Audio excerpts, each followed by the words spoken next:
Bismillahirrahmanirrahim. Alhamdulillahirabbil alamin. Wassalatu wassalamu ala Rasulillah wa ala alihi wa sahbihi ajma'in. Selamat datang, selamat kembali kita ke dalam sesi sinopsis setiap daripada juzuk Al-Quran. Alhamdulillah, pada malam ni kita akan bersama-sama akan melihat juzuk yang ke-27 insya-Allah. Dan dalam juzuk ini insya-Allah kita akan melihat ada 6 surah yang telah berada di dalam juzuk ini, iaitu yang pertamanya adalah juzuk surah At-Tur, dan yang kedua surah An-Najmi, yang ketiga surah Al-Qamar, yang keempat surah Ar-Rahman, dan yang kelima surah Waqiah, dan yang keenam ialah surah Al-Hadid. Jadi insya-Allah yang pertama sekali kita akan lihat apakah dia topik keseluruhan kepada surah-surah ini ataupun topik keseluruhan kepada juzuk yang ke-27 ini. Jadi sempena kita membaca surah juzuk yang ke-27 pada malam ni. Malam ni adalah 27 hari bulan Ramadan. Jadi kita akan lihat apakah sebenarnya kandungan daripada 6 surah yang ada di dalam juzuk yang ke-27 ini. Ulama-ulama tafsir ataupun ulama-ulama yang melihat kepada kandungan dalam juzuk yang ke-27 ini, mereka mengatakan bahawa hampir kesemua daripada surah-surah yang berada dalam juzuk yang ke-27 ini memberikan satu pilihan, iaitu satu gambaran untuk orang-orang yang beriman ini supaya mereka ini memilih di antara satu perkara. Allah Subhanahu Wa Taala sebutkan beberapa perkara, tetapi Allah Subhanahu Wa Taala seolah-olahnya memberitahu kepada orang mukmin, ini adalah yang pertama, ini adalah yang kedua, dan kamu semua ni pilih salah satu daripada keduanya. Jadi apakah dia yang Allah Subhanahu Wa Taala sebutkan supaya pilih, supaya lihat dan sebagainya ni? Jadi insya-Allah untuk melihat semua ni, kita akan melihat bahawa setiap daripada surah-surah yang berada di dalam juzuk yang ke-27 ini, dia seolah-olahnya memberi gambaran kepada orang-orang yang beriman supaya membuat pilihan, supaya melihat dan kemudian memilih di antara dua perkara ataupun kadang-kadang tiga perkara. Jadi insya-Allah yang pertama sekali kita akan lihat kepada surah Tur. Surah Tur. Jadi dalam surah Tur ni, Allah Subhanahu Wa Taala sebenarnya menceritakan kepada kita seolah-olahnya memberi pilihan kepada orang-orang yang beriman. Sama ada mereka ni nak memilih syurga atau memilih neraka. Jadi Allah Subhanahu Wa Taala banyak menceritakan tentang kandungan, iaitu menceritakan tentang apakah yang akan diterima oleh orang-orang yang beriman, apakah yang akan mereka dapati di dalam syurga, dan kemudian selepas daripada itu Allah Subhanahu Wa Taala menceritakan dan juga memberi pilihan kepada kita semua kan. Inilah dia ahli-ahli syurga. Inilah dia apa yang akan diperolehi oleh orang-orang yang akan masuk syurga. Jadi ini syurga, ini neraka. Jadi kamu semua sekarang orang-orang yang beriman, pilih di antara dua ni. Nak syurga ke nak neraka. Jadi sebagai contohnya Allah Subhanahu Wa Taala di antara ayat yang menyebutkan tentang perkara ini ialah Allah Taala sebutkan di antara mula-mula lagi di dalam surah At-Tur ni, Allah Taala sebut fawailun yauma idzil lil mukazzibin.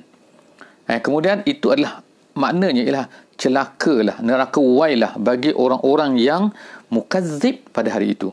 Jadi pada hari dunia ni mereka ni mukazzib. Jadi pada hari itu, iaitu pada semasa di hari akhirat, maka mereka akan mendapat neraka wail. Dan begitulah seterusnya Allah Subhanahu Wa Taala menceritakan dengan panjang lebar tentang apa yang akan mereka dapati, apa yang akan mereka hadapi di dalam semasa hari akhirat nanti. Kemudian selepas daripada itu, Allah Subhanahu Wa Taala menceritakan pula kan, iaitu apa? Tentang orang-orang yang bertakwa. Allah Subhanahu Wa Taala sebutkan innal muttaqin fi jannatin wa na'im. Orang-orang yang bertakwa ini mereka akan berada di dalam jannat, dalam syurga, wa na'im, dan juga di dalam kenikmatan yang tidak ada tolok bandingnya, yang tak boleh difikirkan oleh manusia yang hidup pada hari ini. Jadi itulah lebih kurangnya dalam surah Tur. Bila kita baca seterusnya dalam surah Tur ni, kita akan lihat perkara ini berulang-ulang. Perkara ini disebutkan oleh Allah Subhanahu Wa Taala seolah-olahnya Allah Taala memberi pilihan, berkata kepada kita semua, kamu semua sekarang lihatlah, ini dia apa yang akan berlaku kepada ahli neraka, ini yang akan berlaku kepada ahli syurga. Jadi pilihlah di antara dua ini, kamu nak yang mana.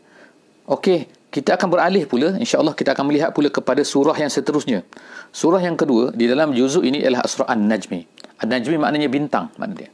Jadi apakah yang disebutkan oleh Allah Subhanahu Wa Taala di dalam surah ini secara keseluruhannya, saja sinopsisnya ialah Allah Subhanahu Wa Taala nak memberitahu kepada manusia bahawa manusia ini bila mereka ingin mengetahui sesuatu perkara, mereka ada dua cara.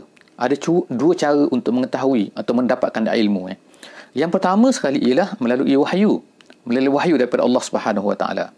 Jadi, dan yang keduanya ialah melalui cara-cara yang zon, cara-cara sangkaan, cara-cara yang mungkin betul, mungkin tak betul. Jadi Allah Subhanahu Wa Taala sebutkan di dalam surah An-Najmi ini, dalam surah bintang ini, iaitu apa? Sebagai contohnya, kita bacakan. Fa auha ila 'abdihi ma auha ma kadzabal fuadu ma ra'a. Apa yang diperolehi oleh Nabi adalah daripada wahyu Nabi dapat daripada Allah Subhanahu Wa Taala.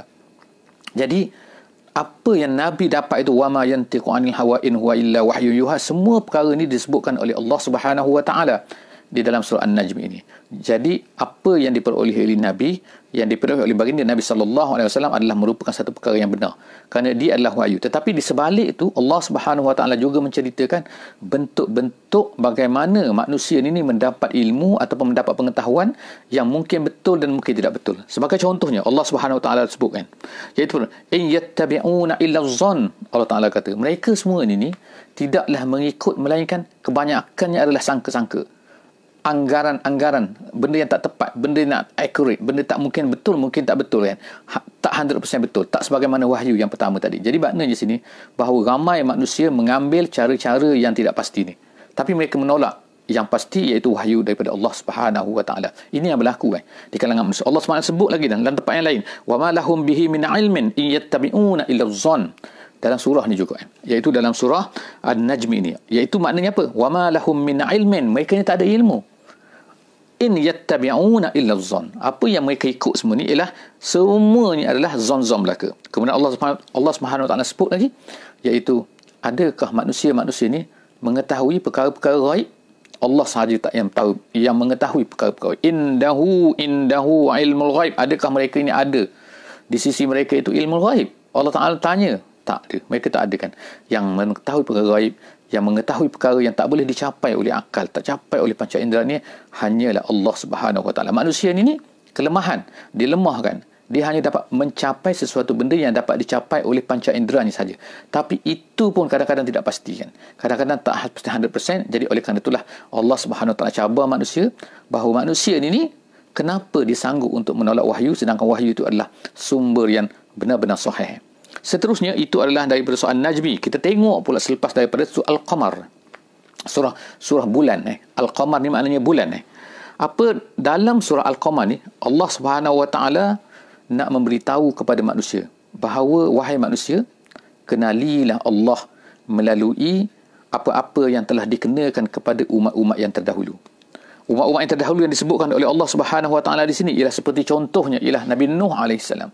Nabi Nuh berdakwah, dan kemudian apabila mereka ni, kaum Nabi Nuh menolak dakwah Nabi Nuh, apakah yang telah Allah Taala kenakan kepada mereka? Iaitu banjir yang besar. Allah Subhanahu Wa Taala sebutkan, fa fatahna abwabas samai bima'in munhamir. Allah Taala kata, kami bukakan daripada bumi ini, daripada langit ini, pintu-pintu langit sehingga air bercurahan turun. Maka akhirnya berlakulah banjir besar kan, yang mana mereka tak boleh. Jadi Allah Subhanahu Wa Taala sebut dalam dalam surah ini, dalam surah Al-Qamar, Allah Taala sebut kazzabat 'adun fa kaifa kana azabi wa nuzur, tentang kaum Ad pula. Yang tadi kaum Nabi Nuh AS.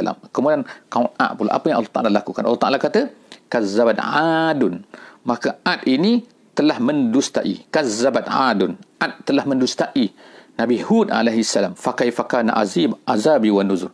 Allah Taala kata fa kaifa kana azabi, tengok bagaimana dahsyatnya azabku, wa nuzur, dan juga apa yang telah diancam kepada mereka. Kemudian seterusnya Allah Taala berkata kazzabat qaum Lut bin nuzur, yang dilakukan oleh kaum Lut, iaitu apa? Kaum Lut ini mendustai kaum Lut ini mendustai Nabi Lut alaihi salam dengan apa? Bin nuzur, dengan apa yang diancam, apa yang disebut oleh Nabi Lut alaihi salam, ataupun dengan apa yang diberi peringatan kepada mereka oleh Nabi Lut alaihi salam. Jadi mereka mendustai semua. Pencerita-pencerita yang menceritakan kalau mereka buat macam ni, mereka langgar ini, Allah Taala akan kenakan. Tapi semua itu mereka dustai. Jadi tengok, Allah Taala kata, Allah Taala telah kenakan balasan kepada mereka itu. Seterusnya Allah Taala sebutkan juga macam-macam lagi tentang tentang Nabi Musa alaihissalam sebagai contohnya. Walaqad jaa'a ala fir'aun bin an-nuzur. Telah datang kepada kaum Firaun ni an-nuzur, pemberi peringatan. Kazzabu bi ayatina kulliha. Semua benda yang dibawa oleh Nabi Musa alaihissalam kepada Firaun semua ditolak. Semua didustai. Dia kata tipu dan sebagainya. Fa akhaznahum akhza azizim muqtadir. Allah Taala kata, Allah Taala ambil tindakan kekerasan kepada mereka ni, dia padan dengan sesuai dengan apa yang mereka dustai. Jadi Allah Subhanahu Wa Taala menceritakan dalam soal qamar ni, kita tengok kan dalam soal qamar ni kan, di belakang ni tak ada banyak ro, kita tengok kan huruf ro kan, seolah bunyinya sangat gertak, sangat menakutkan, dan Allah Subhanahu Wa Taala nak ceritakan bahawa apa, inilah dia balasan-balasan bencana ataupun uqubah ataupun tindakan Allah Subhanahu Wa Taala yang telah dikenakan kepada kaum-kaum yang telah mendustai dulu. Jadi kita nak kenal Allah Subhanahu Wa Taala dalam surah ni, dalam surah Al-Qamar ni. Allah Subhanahu Wa Taala seolah-olahnya memberi peringatan kepada manusia, kamu nak yang mana? Kamu nak yang ni kah?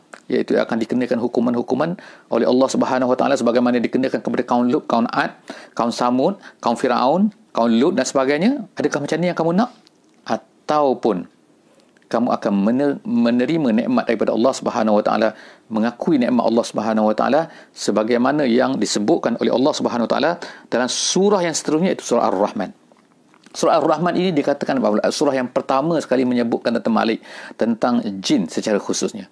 Iaitu Allah Subhanahu Wa Taala kata berulang-ulang dalam surah Ar-Rahman ni, yang kita tahu kan, Allah Subhanahu Wa Taala kata fa bi ayyi ala'i rabbikuma tukazziban, fa bi ayyi ala'i rabbikuma tukazziban.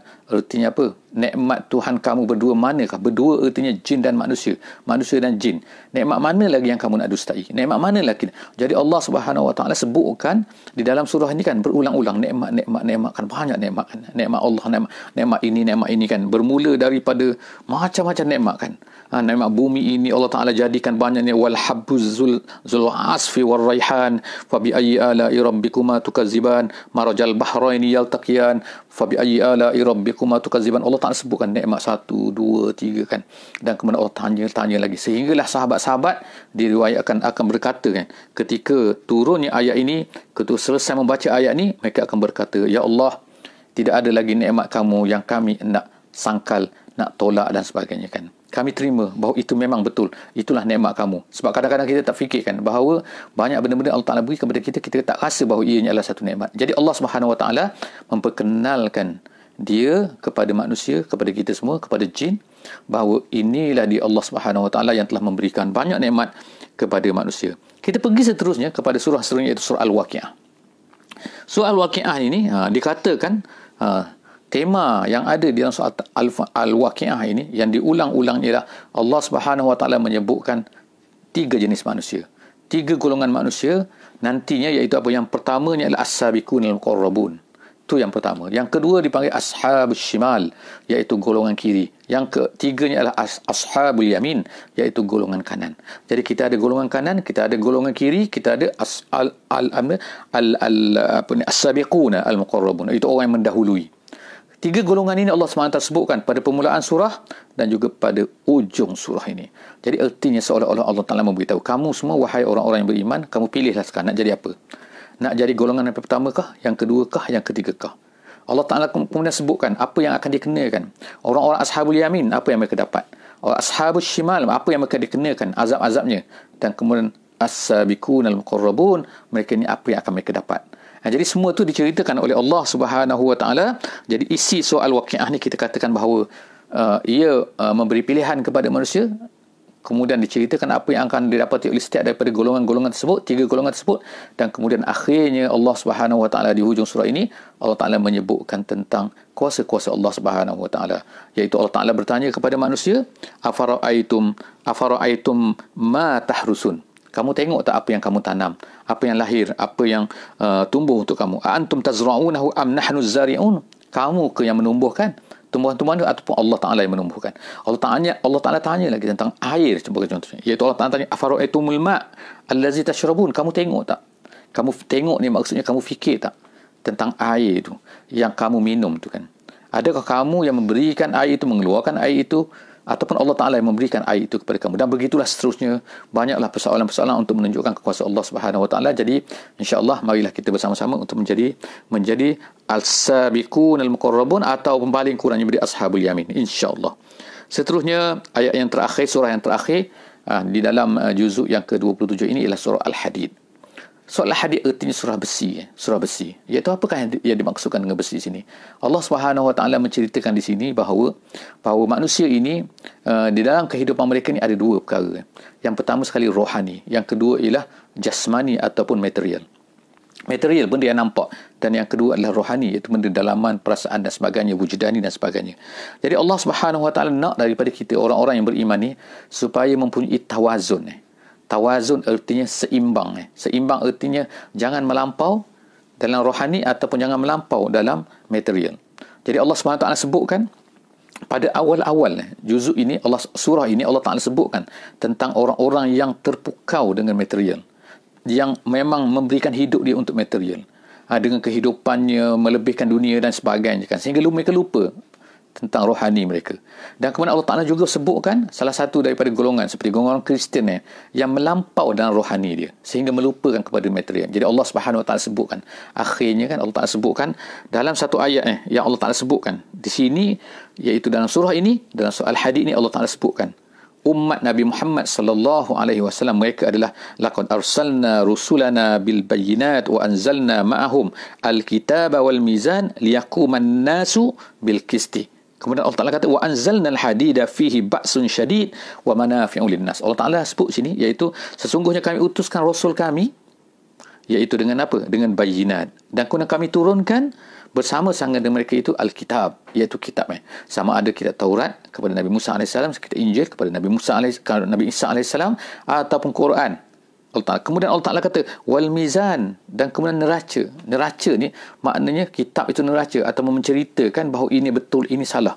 Kemudian liyakuman nas bil qisti, supaya manusia ini membuat ukurannya dengan betul, dengan adil dalam kehidupan mereka. Wa anzalnal hadida, dan dalam masa yang sama Allah Ta'ala kata diturunkan al-hadid, besi. Allah Ta'ala berikan besi kepada kita. Untuk apa besi ni kan? Fihi ba'sun syadid, dia mempunyai kekuatan, dia boleh digunakan untuk tujuan manfaat manusia, wa manafi'u linnas, dan juga manfaat untuk manusia. Tapi Allah Ta'ala kemudian menceritakan apakah tujuan kepada semua benda ni? Apa tujuan diturunkan besi ni? Diberikan besi kepada manusia. Besi ni maksudnya semua benda lah kan. Besi ni sebagai satu simbol, dan kemudian kita boleh kiaskanlah tembaga dan sebagainya, aluminium dan sebagainya kan. Kemudian Allah Ta'ala kata yang akhirnya dalam ayat yang itu juga Allah Ta'ala sebutkan tujuan besi ni diturunkan, diberikan kepada manusia ialah waliya'lamallahu man yansuruh wa rusulahu. Allah Ta'ala sebenarnya nak tengok kan, siapakah yang akan menggunakan apa-apa faedah yang diberikan kepada manusia ni, sama ada besi dan sebagainya, kekuatan dan sebagainya, iaitu siapakah yang akan menolongnya, menolong agamanya, menolong Allah Subhanahu Wa Taala, dan kemudian menolong Rasulnya, iaitu menolong agama Allah Subhanahu Wa Taala sebagaimana dibawa oleh Nabi-Nabi dan Rasul. Jadi itulah lebih kurang insya-Allah sinopsis daripada juzuk yang ke-27 yang kita sama-sama tadabbur, sama-sama tilawah. Insya-Allah moga-moga Allah Subhanahu Wa Taala akan beri manfaat kepada kita. Minta maaf atas panjang sikit pada malam ni. Aqul qauli hadza wa astaghfirullahal azim li wa lakum. Wassalamualaikum warahmatullahi wabarakatuh.